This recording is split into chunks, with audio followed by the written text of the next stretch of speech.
Hey everybody, welcome to another episode of Thought Leaders. I'm your host, Chris Shang, and today we have Mario Martinez, who is the CEO and founder of Vengreso. Thank you so much for joining us, Mario. Chris, I'm happy to be here with you, man. Thank you so much. Yeah, of course, man. Tell us a little bit about Vengreso. Actually, I started Vengreso 7 years ago, as a matter of fact. I actually merged together seven small companies underneath one umbrella to collectively form then the largest digital sales prospecting training company globally. And we stood at that position for quite a long time, worked with some of the great organizations from Cisco all the way down to the small individual business entrepreneur and solopreneur, helping them grow and scale their engagement with buyers and prospecting. And then we launched a piece of software called Fly Message. And as a direct result of launching that technology, we started to see that take off in the organization. And about 2 years ago, I put a plan in place to convert the company from a service-based company into what I call a SaaS plus based company.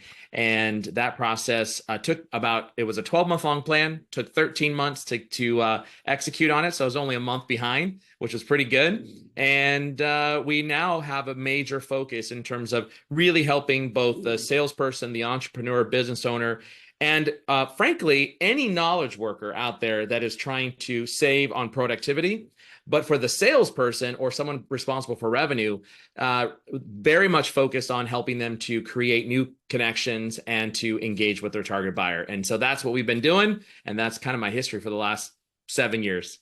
Got it. And what kind of companies are you guys working with? Are there specific verticals, specific departments? What does that look like? Size, stage companies?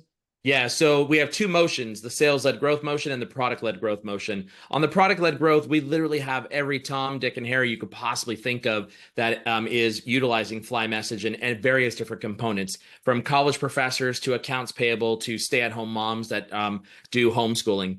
But on the sales-led growth side, where we're helping out corporations and businesses, we've worked with companies as large as Cisco, as I mentioned, down to even the world's largest vanilla extract producer, which they're 15 sellers, Virginia Dare. And so everything from in between that, our super sweet spot, I will say, is companies that have at 15 to 100 sellers. That's where we like to really play in and get deep with them in terms of onboarding and helping to drive success. But again, we have the large, and we have the small as a small too. Got it. Me and you have a history, obviously, met at SaaStr, introed you to Mucker. They're now an investor, which I work with them on the growth advisory side. So I'm pretty familiar with Vengreso, specifically Fly Message and the whole nine. We'll get into that, though. I got a lot of questions around it. So our listeners can kind of dive into a little bit also. But before we do, we'd love to kind of just get a better understanding around your background personally as well. But like, how did you end up in the world of sales in the first place?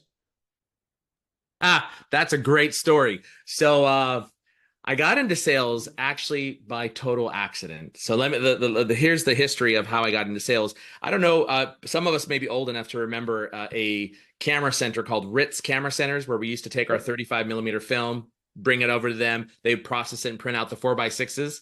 That's all but dead now. With that in mind, I was actually a photo finisher there at that organization. And I'm sorry. Sorry, my dogs went wild there on the background. So I was actually a photo finisher there, and I was printing 4x6s, photos. I wore the white lab coat, and I worked there from 16 to 18. And then I came from a poor Mexican family. That background, I only had enough money to apply to one college. In fact, I wrote a check for $40 to UC Berkeley to get in. I had $41 in the checking, and I wrote a $40 check. And I got in, lucky enough. Funny part is I applied to transfer from the Concord store to the Berkeley store, which was right there at the mouth of UC Berkeley, literally 1 block away you could throw a rock to it, to the front entrance gate. And I remember that Hunter Anderson came in and he had my transfer request and he said, "Hey, I need to talk to you." So I said, "Okay." So he brought me over and he says, "Hey, I need to understand a couple things." And he opened up the binder. And that's where they used to have the, all the printouts with all the big dots on the left-hand side, and they put it into the binder with all these little rings. And he's like, "I need to show you something." And so he pulled out some stats, And it showed that for a year-long running trend, that as a part-time photo finisher, I was leading the region in position 1, 2, or 3 for sales over the course of a year. And so he asked me, he said, so I need to understand what you're doing. And I said, what do you mean, what am I doing? And he's like, tell me what you're doing. How did you get these big numbers? And originally I sat back and I thought, is he thinking I'm stealing or like faking the funk or like what's going on here? And so I asked him flat out that question, like, are you saying that I have fabricated the numbers? He's like, not at all. I just need to know what you've been doing. So I explained to him what I was doing. And as a photo finisher, we'd print out these photos. And what I did was, which wasn't store policy, I would take all the super bad pictures and put them right on top. So when I opened the box up, our policy was you had to show the pictures. Are these yours, Chris? And Chris would say, yes, they're mine. But as soon as I pulled the pictures out, then Mary or Bob on the other side of the counter would say, oh, Billy's pictures didn't come out, or Johnny's. And then I would say, oh, are you trying to take pictures like that normally? And they would say, yeah, well, you know, X, Y, and Z. And I was like, well, what kind of camera do you have? And then they would tell me, and I would say, you have the wrong camera. And then they would say, what kind of camera do I need? And I'd say, this is what you need if you're going to be taking pictures like that. And then inevitably, they would walk out with a brand new single lens reflex that was called SLR. And I would give them a whole bag, the kit, the battery, the warranty, the everything. And it was because I was wearing the white lab coat, and all I was doing was basically showing them pictures and teaching them how to use the right equipment. So Hunter says to me, to make a long story short, he goes, so all you're doing then is helping customers.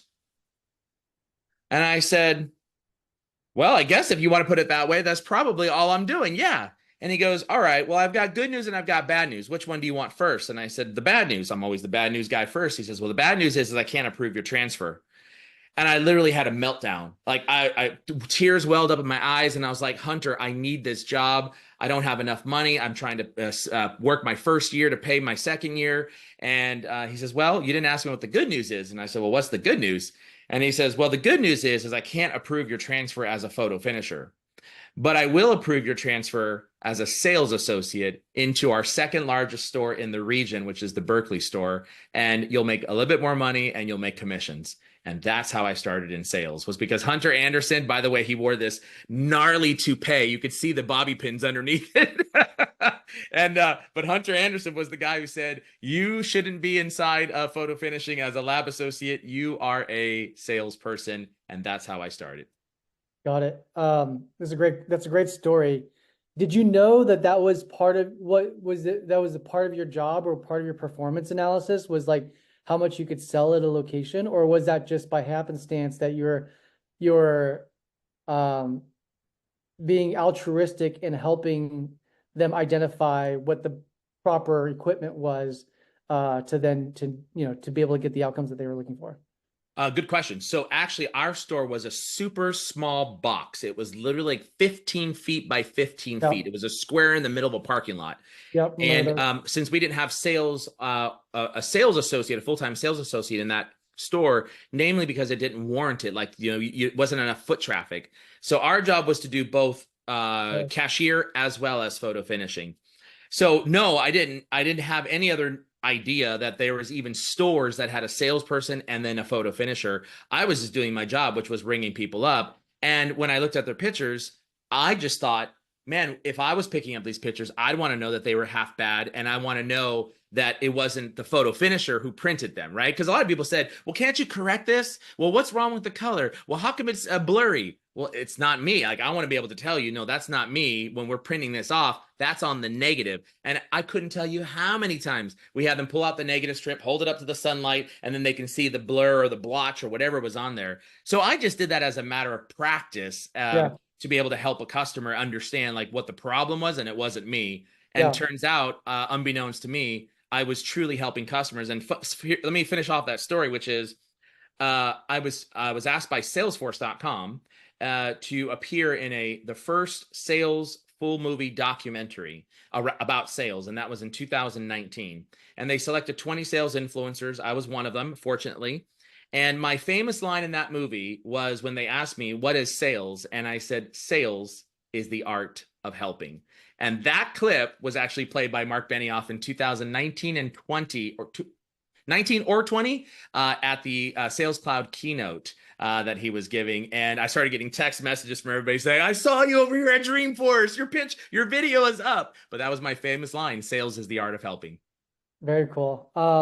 Yeah, I mean, that's a great story. I think like, because I think it does boil down to, obviously now you're much more seasoned into the sales role and you understand that that's the art of it and the whole nine. I think that there is something to be said though, right? It's not just telling people or coaching people in terms of like becoming helpers. It has to feel authentic, right? Like, and that's the bullshit meter that the prospect is looking out for, right? It's like, is this a self-serving request of any shape or form, no matter what the request is, right? And they need to be able to feel that it's genuine. And if it doesn't feel genuine, then a lot of the times, regardless of what the ask is, it's going to fall on deaf ears. And so feels like that's kind of where this started off, and it feels like that's kind of like where you've been doubling down since. You know, it's funny you mentioned that because over the last 27 years that I've been selling, I actually have had time to deconstruct, like what did I do back then? And I really, truly, honestly believe that the $1 million question that I asked when I pulled out those pictures and said, are these yours? They said yes. And then they went, oh, and my $1 million question was, well, let me ask you a question. Are you looking to continue to take pictures like this of Billy running at the soccer camp and the sports activities or, these types of events and activities?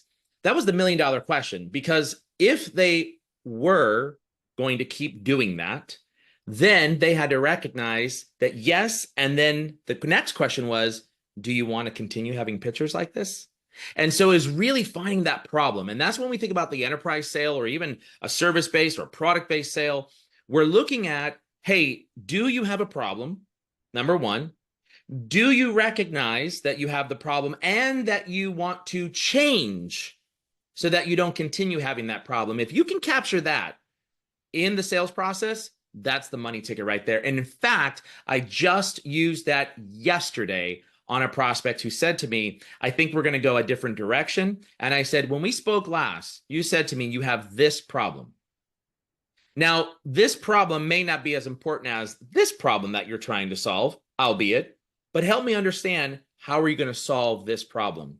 And I took a conversation from, no, we're not going to move forward, to, all right, well, let's go ahead and demo this out with a pilot group. And because of that specific issue. So I think when we're thinking about this, whether you're an entrepreneur, whether you're a salesperson, whether you're a sales leader, we need to drive back to, are we finding, one, the problem? Two, are we helping that individual recognize that they want to change and that they need to change?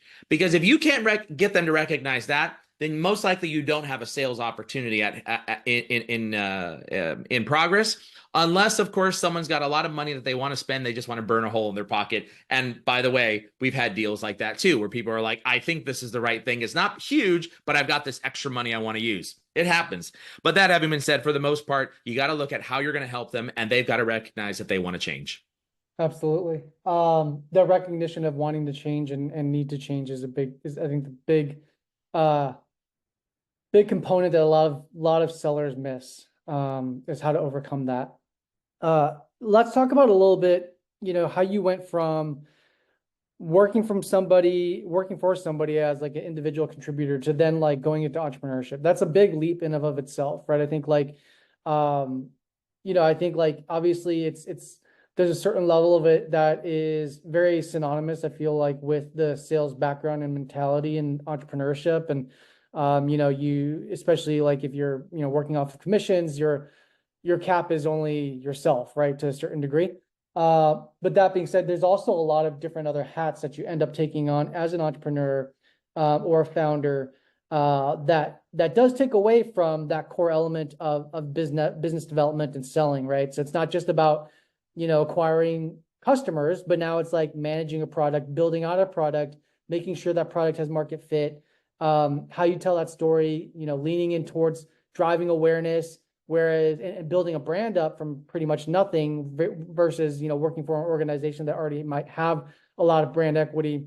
What are some of the things that you've had to pick up along the way that you never thought you would have when you started off in the sales game, that you've had a strong emotional disposition towards, either loved or hated, but had to take on the skills, a new skill set? So that's a great question. My last stop in corporate after 18 years was as a VP of sales. And I was actually running a sales organization. The largest group I had was a $300 million a year organization, where you had the marketing, you had the sales operations that reported to me, sales enablement as well, field marketing, right? You had all these people and resources that were really smart people, by the way, that did really great things. And then all of a sudden you find yourself in the path of entrepreneurship where you literally are the seller, the marketer, and you fill in the blank. And that could be extremely daunting. And it's not for the faint of heart, that's for sure, to be a founder. You got to have grit, and you got to have resilience, and you got to have just the ability to bounce back. You're going to have lows, don't get me wrong, but you got to have the ability to bounce back with the crew of people that are going to help support you. And in my first company, when I came out of the gate, it all happened by accident. In fact, I wrote a LinkedIn post about it today. My then 6-year-old, now 14-year-old, he started my first company, which was later merged under Vengreso and a 7-way company merger. And it was all as a result of writing a blog. And that one blog, because I was asked by LinkedIn to speak at their sales conference when I was a VP of sales, I had a captive audience of thousands of their customers. And when I wrote a blog 3 months later, that blog was then discovered, and Cisco and HP figured out that I was on the market, and they called me up within 9 days and literally said, will you do consulting for us? And within 3 weeks, I had my contracts that started my first company. So that story behind that is I use social media. And I think one of the biggest mistakes, the fundamental mistakes that founders make when they're starting a company is they don't understand how much movement you got to push that rock uphill to be able to get momentum, whether it be marketing, brand awareness, leads, funnel development, any of those types of things. And so in our old days, I used to consult a lot with individual small businesses. And one of the things I used to tell founders and business owners was, here's what you need to do. You need to make a list of 20 red hot, fiery, burning questions that are impacting your customer that your solution solves for. So as an example, we sell to the sales line of business, whether you're a business owner or you're the CRO of a 20,000 person sales organization. Our sole focus is captured in just a few words. We help so this is someone listening in, you want to fill in the blanks. We help sales teams to be able to create more sales conversations and grow the sales pipeline. Now, when you say that, oftentimes a sales leader says, okay, yeah, tell me more, right? I want to know more. Or you ask, are you challenged by any of those two things? And then they're going to say one of two things, heck yeah, or no, we've got it all nailed in, marketing's thrown in the funnel, and they're bringing deals to the table all the time. And if they say no, you don't want to work with them anyways. Yeah. Move on. If they say yes, now you begin the selling process. So what are some of the challenges around, in our case, using Vengreso's Fly Message, what are some of the challenges that we solve? Okay, we help book more meetings. Now, what are the 20 questions that are around booking meetings that sales reps, sales teams, sales leaders are struggling with? What's the right cadence, as an example? How long should my cadence be? Should I do a LinkedIn connection request before I do should I start an email campaign and then integrate phone and integrate video and integrate, right? So those are 4 questions right there that I would write down. And what you then do is you begin to create short video content, and you've got to get uber comfortable in your skin. Turn on Zoom. It's free of charge, right? For a free license on Zoom. You turn on Zoom, you record yourself with the nice HD camera, the Logitech 1080p, costs you $24 on Amazon, and you hit record. And then you say, now oftentimes the sales leaders ask me, what should my sales cadence look like? The answer to that is da da da da da da da da da. And if you want more information, reach out to me so I can spend some time talking to you about it. When you start creating that video content, now what you do is you put that into YouTube. By the way, YouTube 100% free of charge. I had 0 followers, and we surpassed, in terms of our followers on the Vengreso channel, the world's largest and second largest following, Miller Hyman Group and Sandler Organization, with the 2 largest sales training companies. We surpassed them in terms of total followers in our 7-year journey versus their 43-year history at Miller Hyman. Now, by the way, Miller Hyman hired an outside sales training company in their 43-year history, and that was Vengreso's Fly Message, right? That was all through us. And that was really our crescendo, because as I started thinking about the problems, I started creating content for that. When I created that short video content, I then turned it around and wrote a short social media post about that. Then nowadays you can throw that into AI, and the AI can help you write a blog article about it. Even if it's not keyword optimized or SEO optimized, at least it's something on your blog that you can send something of value when you're engaging in a conversation. And I think that's one of the fundamental mistakes that most people make in building brand, in driving awareness, is thinking about the individual customer. What problem do I help them solve? Answer that question first. Now that you know that, what are all the questions they have that are associated with that specific problem? Create 20 videos for that. And when I figured this out, it was actually as a result of, I came out of the gate, I started the company. It was all training at first. And I went out to all the sales influencers, the Jill Conraths of the world, the Anthony Annarinos, the Jeb Blunts, all great individuals that I very much respect. And I asked all of them, hey, what does it take to become a sales influencer? Every one of them said, write a book. Every one of them. And something about me ever since I was a kid, whenever someone said you have to do this to be able to get to this place, I always said, watch me go here to get to there, right? And so I decided I was going to do video and I was going to do a podcast. And that's when I started the podcast as well. And that is probably my second best advice to answer your question. And my best secret is the Modern Selling Podcast. That has produced millions of dollars in revenue. Why? Because I started a podcast. I could pick up the phone to any sales leader that I wanted to talk to and invite them to be a guest on my podcast. I would spend 30 minutes of prep with them, an hour on the phone with them doing a Zoom call. We'd produce it. They felt like, wow, I'm out there in the ether. I'd never been this way before. I'd never had this exposure. This is amazing. This is awesome. They promoted it. And then at the end of that second call, I'd say, by the way, do you know what we do?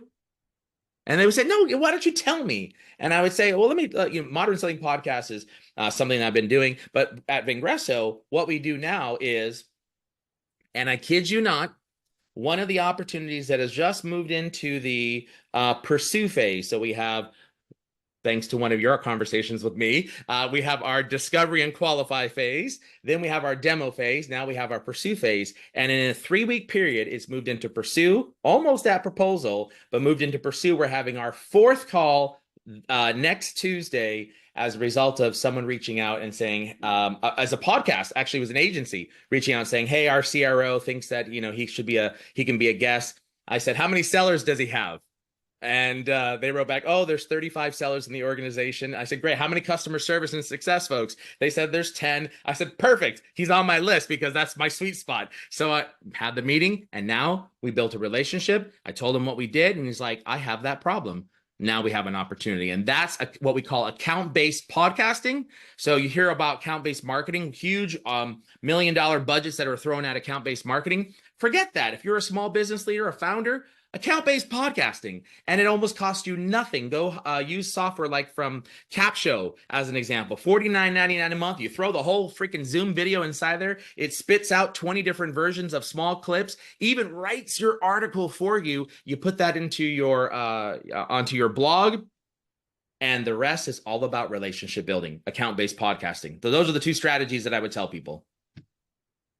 That's a lot of information right there. But I love it. I mean, I'm a strong believer in that too. Obviously, we had conversations about this, but I think I think you've been doing something that is now starting to pick up a lot of steam around community content. I think these are things that we knew historically, before this bull market of the SaaS space that we went through for the past, better part of a decade, where you didn't have to be great at sales, necessarily to be making a good living. And I think it was a lot of somewhat of like a pyramid scheme, I think, in the sense of like a lot of like that same funds going into the ecosystem, buying from one another, but like, and the people were emptying out pockets to do that because they were spending on things that they thought they needed to keep up with the market. But as capital has become more expensive, we've seen that bit of a pullback. And that idea of building relationship, building trust is even more important. And that's very difficult to do through just a simple like automated sequence, which I still see a lot of people trying to do that. And they're leveraging AI to try to do that. But it's still what I think it's doing is just creating a lot of noise across some of these channels, and it's probably making it more dismissive for the prospect side of things, for things that actually carry weight or value. But by doing things like this, which is account-based podcasting, which I've always loved the video side of things because you can leverage that for all types of mediums, audio, video, and text, right? So, and that's something I'm sure you already understand. I think one thing I want to talk about here, though, is I think a lot of people know that they need to be doing this. They know that that's the solution, but their issue is how to start, or maybe the fear of starting, or they're not naturally comfortable in front of the camera. What are some suggestions around that? And I think the other part of it is like the other variable that I think is so critical is just consistency, right? And I think a lot of people either shoot themselves in the foot because they know that's also part of the requirement of the equation. And then so they don't know how they're going to do it, and they talk themselves out of it before they even start. And then the other part of it are those that start, but just like, how do I maintain this? And maybe it's drastically uncomfortable for them. But any thoughts, advice that you would give for people who are sitting on the sidelines there, knowing that this is something they need to do, hearing it again here from you, in terms of how to get started, build up the momentum, and maintain consistency? Such a great question, man. And the answer to that question is yes. And that's actually one of the premises of how and why we created Fly Message. So think about it from a seller's perspective. We train a lot of enterprise sellers, tens of thousands of enterprise sellers. And these are people from selling to the small business up to the global nationals, right? So one of the big challenges was consistency. A seller is no different than a business owner or a founder. They both are responsible for producing revenue, and they're both responsible for producing top of the funnel, and they're both responsible for being able to move a deal all the way through to the close phase. So we have no difference. The only difference that there might be is that the business owner might actually be wearing more hats than a seller. But that's could be argued by many different sellers in different organizations on how many hats that they actually wear. So one of the things that we did is inside of Fly Message, we have a platform called Fly Learning. And inside of Fly Learning, we've got over 15 hours of digital sales prospecting, training, and education. About 7 hours of that is spent on the social media side, literally LinkedIn for B2B. And people just don't understand how to make this platform work. Let me give an illustration here. And it's about the algorithm. And if anybody takes anything away, take this away right here from this particular conversation with my friend Chris Shang here. And that is, note to self.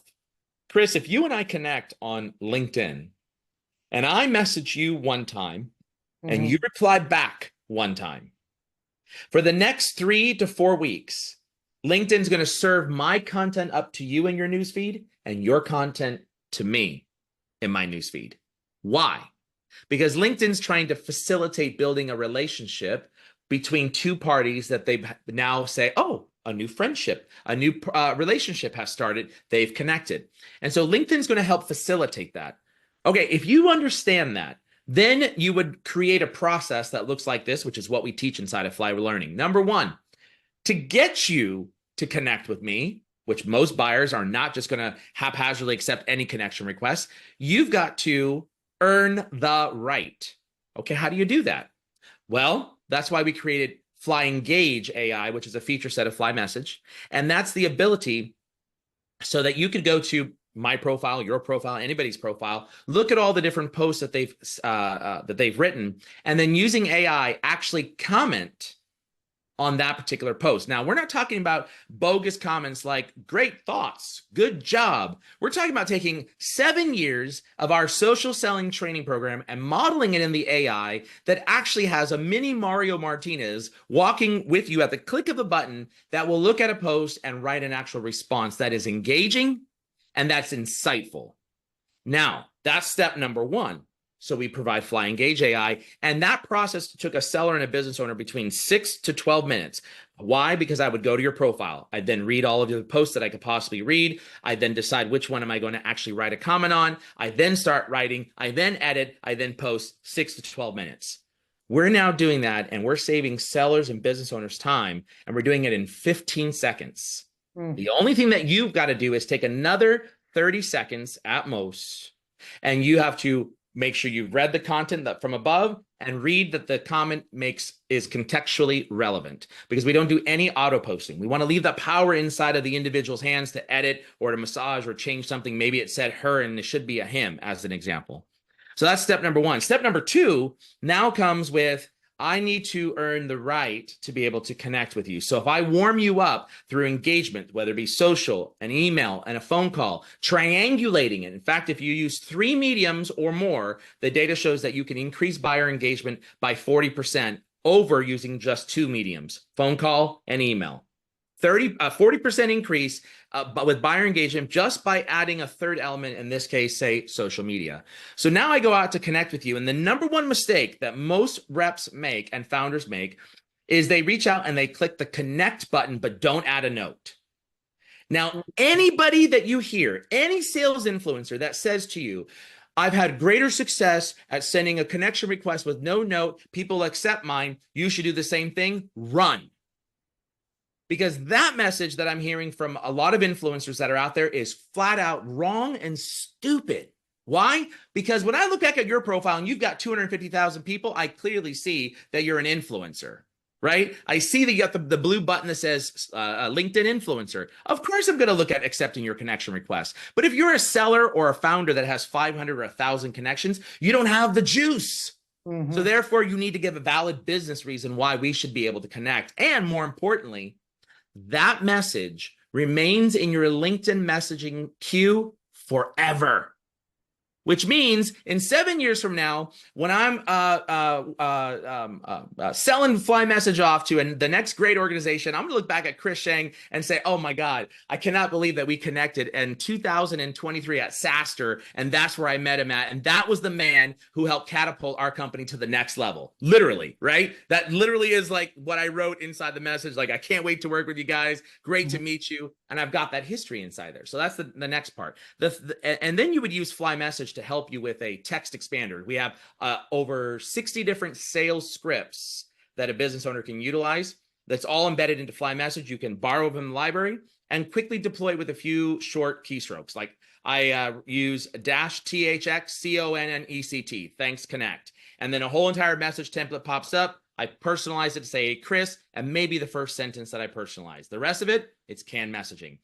Great. So now I connect. You accept the connection request, and the benefit to connecting on LinkedIn is LinkedIn will send Chris Sheng an email that says Mario Martinez Jr. with my photo and my headline would like to connect with you. Now, Chris, answer this question.